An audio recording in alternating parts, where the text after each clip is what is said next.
बिस्मिल्लाहिर्रहमानिर्रहीम। अस्सलाम वालेकुम। वेलकम टू माय चैनल दावत इस्लाम। मैं हूं आपका दोस्त शफकत अली ऑफिशियल।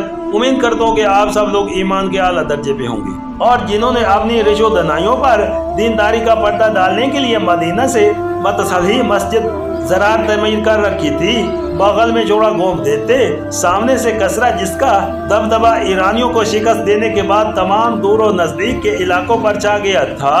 हमला आवर होता और उन तीन जबरदस्त खतरों की मुतअद्दिद पोजीशन में इस्लाम की जीती हुई बाजी यकर यक मात खा जाती।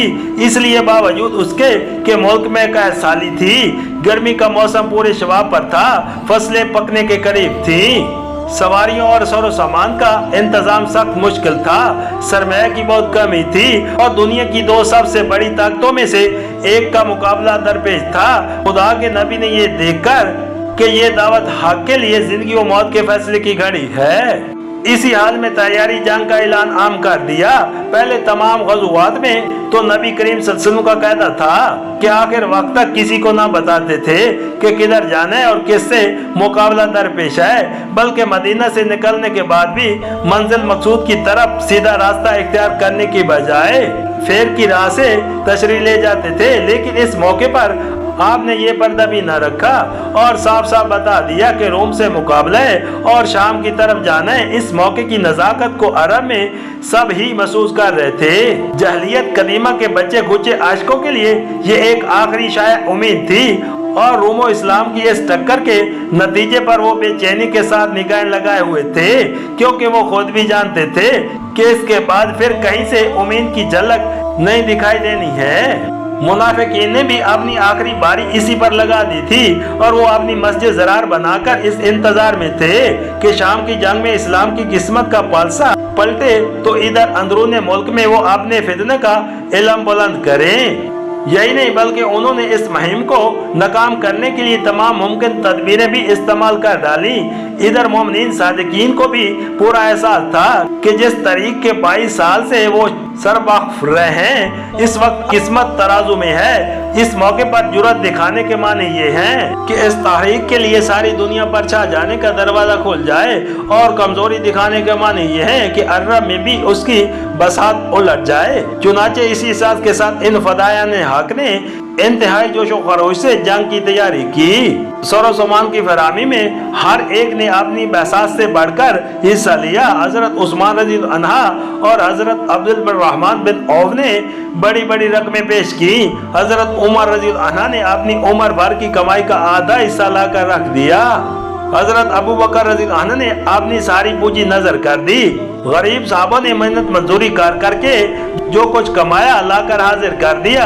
औरतों ने अपने जेवर उतार उतार करके दे दिए।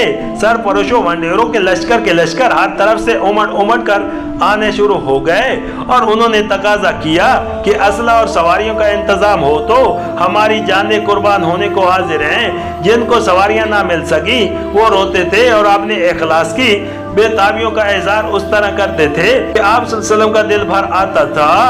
ये मौका अमलन ईमान और नफाक के इम्तियाज की कसौटी बन गया था। हत्ता कि उस वक्त पीछे रह जाने के माने ये थे कि इस्लाम के साथ इंसान के तल्लक की सदाकत ही मुस्तफा हो जाए। चुनाचे तबूक की तरफ जाते हुए दौरान सफर जो शख्स पीछे रह जाता था, साहबा कराम नबी करीम सल्लल्लाहु अलैहि वसल्लम को उसकी खबर देते थे और जवाब में हजूर बरजस्ता फरमाते थे कि जाने दो, अगर उसमें कुछ भलाई है तो अल्लाह उसे फिर तुम्हारे साथ ला मिलाएगा और अगर कुछ दूसरी हालत है तो शुक्र करो कि अल्लाह ताला ने उसकी झूठी रफाकत से तुम्हें खलासी बख्शी।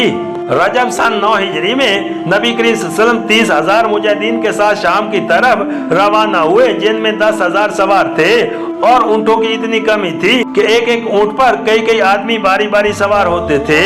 उस पर गर्मी की शिद्दत और पानी की किल्लत मस्तसाद, मगर जिस अज़म और सादिक का सबूत उस नाजुक मौके पर मुसलमानों ने दिया उसका समर तबूक पहुंचकर उन्हें नकद मिल गया। वहां पहुंचकर उन्हें मालूम हुआ कि कसरा और उसके तालिबीन ने मुकाबले पर आने की बजाय अपनी फौजें सरहद से हटा ली हैं اور اب کوئی دشمن موجود نہیں ہے جس سے جنگ کی جائے۔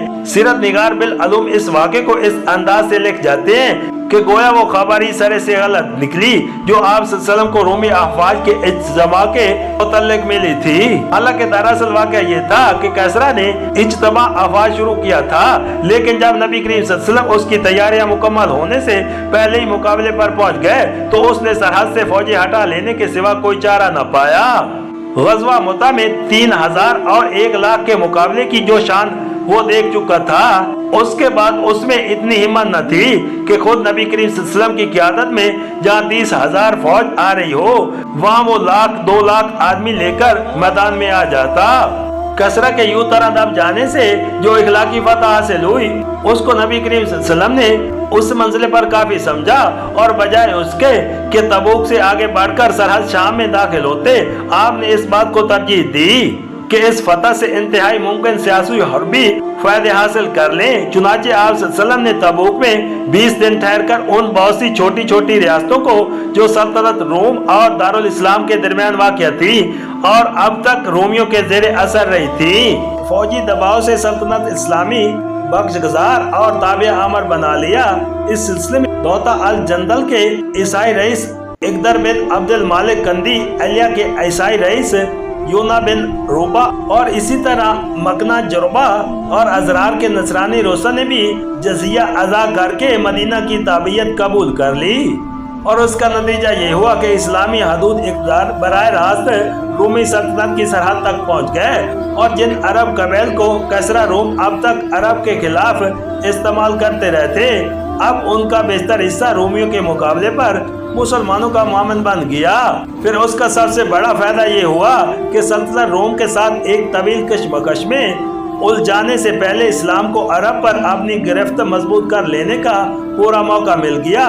تبوک کی اس فتح بلا جنگ نے عرب میں ان لوگوں کی کمر توڑ دی جو اب تک جاہلیت قدیمہ کے بحال ہونے کی آس لگائے بیٹھے تھے، خواہ وہ اعلانیہ مشرک یا اسلام کے پردے میں منافق بنے ہوئے ہوں۔ اس آخری مجوسی نے ان میں سے اکثر و بیشتر کے لیے اس کے سوا کوئی چارہ نہ رہنے دیا کہ اسلام کے دامن میں پناہ لیں، اور اگر خود نعمت ایمانی سے بیروار نہ بھی ہوں تو کم از کم ان کی آئندہ نسلیں بالکل اسلام میں جذب ہو جائیں۔